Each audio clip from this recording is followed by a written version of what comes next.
Если тебя всегда тянуло к загадочному космосу, и ты, будучи карапузом или постарше, представлял, как управляешь станцией, летаешь между планетами, добываешь ресурсы на астероидах, или просто смотришь в иллюминатор на Землю, вот тебе 5 игр, где ты сможешь почувствовать себя настоящим космонавтом. Всем здрасте, с вами Настя, приятного просмотра.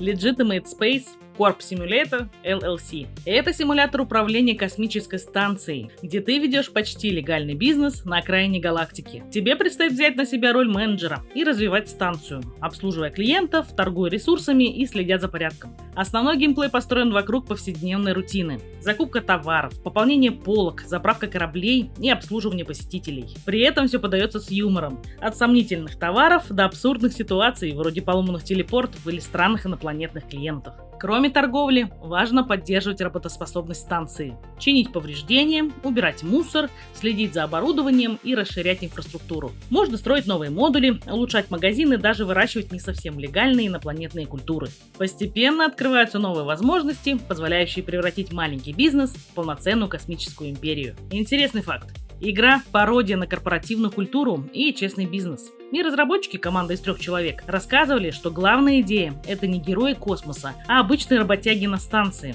Рандомные сотрудники на фоне Star Trek. И еще ты единственный человек на станции, а все остальные – инопланетяне, что создает странный контраст человеческих задач в нечеловеческой среде.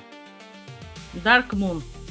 Это стратегическая игра на выживание с необычной механикой, где главным врагом становится не холод или нехватка ресурсов, а солнечный свет. После катастрофы на Луне вся техника выходит из строя, а солнечные лучи начинают буквально сжигать все, к чему прикасаются, вынуждая тебя скрываться в тени. Ты управляешь мобильной базой, луноходом Мехаплекс, который одновременно служит убежищем, транспортом и центром развития. Нельзя долго задерживаться на одном месте, иначе тебя настигнет смертельное излучение. Геймплей сочетает исследования, добычу ресурсов и управление командой. Нужно сканировать местность, находить материалы, строить улучшения и принимать выживших в свою группу. При этом каждый новый человек — это не только помощь, но и дополнительная нагрузка на ресурсы и мораль команды. Перед тобой стоит выбор — помогать другим или думать только о себе, рисковать или не стоит. Эти решения влияют на отношения внутри команды и могут привести к конфликтам или даже бунту. Интересный факт. Игра изначально задумывалась как движущаяся база, вместо классического градостроя. И у тебя есть мобильный мехакомплекс, который постоянно должен уезжать от угрозы. Игроки часто обсуждают то, что главный босс — это тайминг.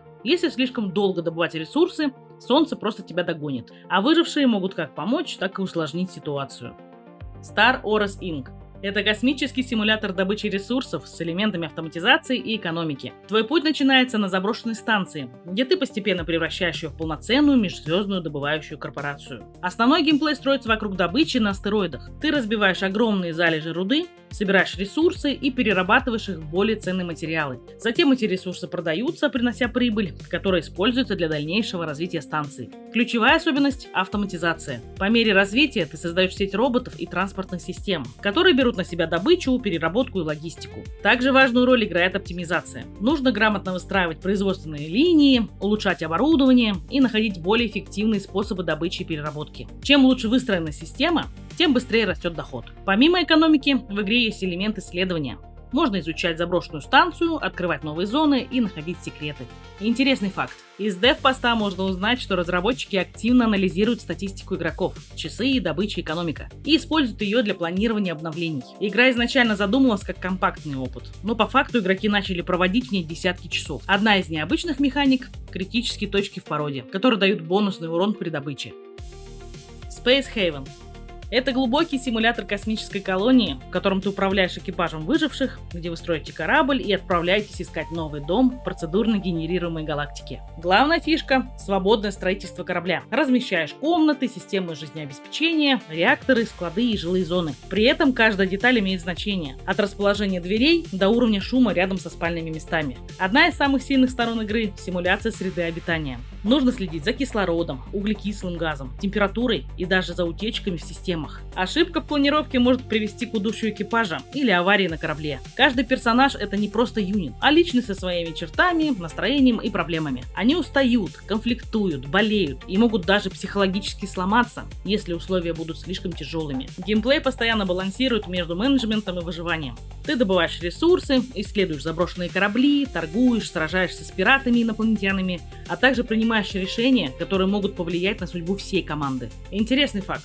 Игра началась как Kickstarter проект и быстро переросла в долгую разработку с ранним доступом, которая растянулась на годы. Корабль строится буквально по плиткам, как база в RimWorld, только в космосе. Также есть полноценная симуляция атмосферы, кислород, вакуум и температура, за которыми нужно тщательно следить. Нибулит.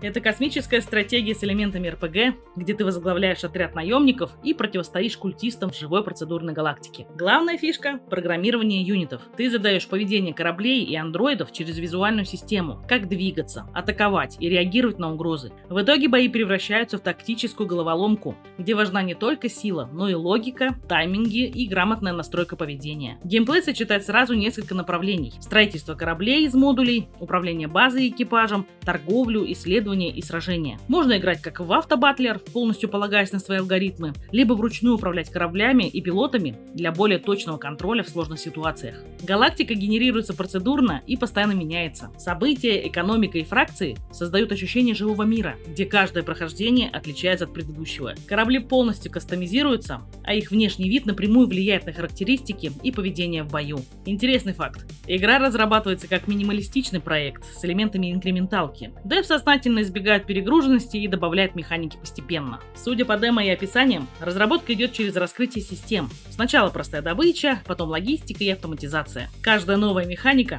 не заменяет старую, а встраивается в нее, усложняя систему.